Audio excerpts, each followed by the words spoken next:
365 blogging 365 days का आज है डे 50।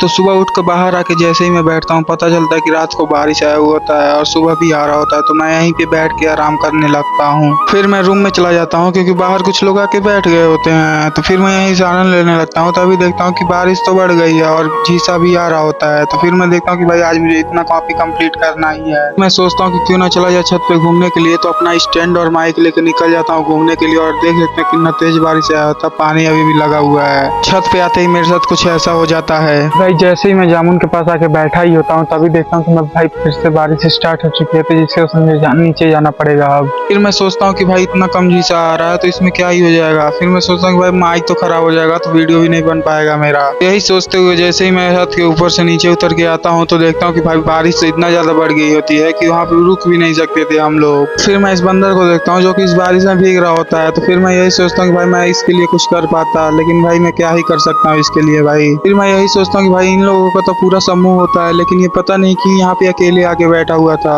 इसी बारिश में मिल जाता है मुझे एक बहुत बड़ा काम, जो कि होता है इस नदी को पार करना। ऊपर से मुझे जाना था दुकान पे सामान लाने के लिए, तो मैं दुकान से सामान लेके आता हूँ तो देखता हूँ ये क्या हो रहा है भाई। और फिर एक बार और मुझे इस नदी को पार करना पड़ रहा है क्योंकि भाई इतना तेज बारिश आ रहा होता है कि रोड पे पूरा पानी लग चुका होता है। फाइनली मैं नदी को सेफली पार करके पहुंच जाता हूँ अपने घर पे और हमारा ब्लॉग यहीं पे हो जाता है एंड।